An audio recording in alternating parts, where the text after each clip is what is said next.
Did you know that the first vampire book was written because of a petty feud between two authors? If you're not a vampire literature aficionado or simply a fan of classic gothic stories, you probably didn't know that The Vampyre by John Polidori was the first vampire book, but it is. So today we're talking about The Vampyre by John Polidori, and if you're a fan of vampire literature, make sure to check out my other videos. Let's get into how this novel was written. So you probably know the story because this is how Mary Shelley wrote Frankenstein. It was the summer of 1816, also known as the year without a summer. A few writers were stuck in a villa. Those were John Polidori, Mary Shelley, Lord Byron, and Percy Shelley. And so to pass the time, Lord Byron suggested that they should write ghost stories.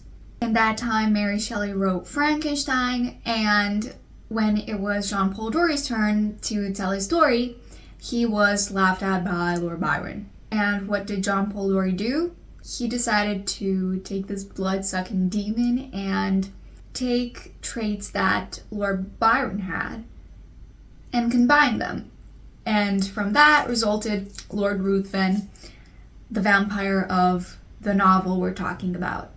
Throughout the novel, we follow a young Englishman named Aubrey, who became fascinated by the mysterious aristocrat named Lord Ruthven.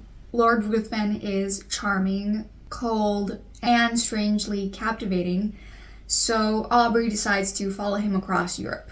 So, as the novel goes on and the characters go on their journey across Europe, Aubrey starts noticing strange things, those being Lord Ruthven's strange behavior and his attraction towards young women.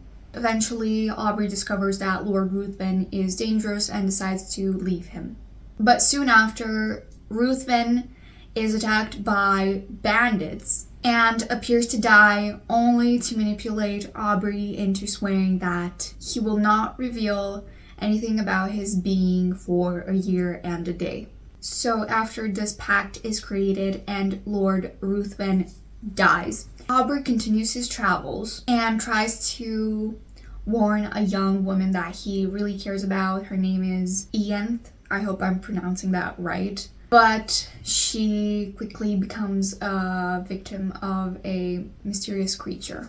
And as Ianthe becomes a victim, Aubrey realizes that Lord Ruthven may not be actually dead and might not be human. So after his journey across Europe ends, Aubrey goes back home to London, and he's horrified to find that Lord Ruthven is alive and well, pretending that nothing happened.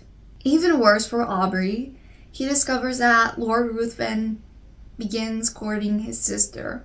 Afraid that his sister will get killed by Lord Ruthven, Aubrey tries to warn everyone about Lord Ruthven's intentions and expose him, but he fails because of the pact that he made with Lord Ruthven back when they were in Europe and Lord Ruthven was attacked by bandits. Because of the fear and all the stress, Aubrey is considered now a madman and he gets locked up and eventually dies from illness. So Lord Ruthven marries Aubrey's sister and she becomes his next victim. The story ends with Ruthven disappearing into the night, leaving only destruction and fear behind him.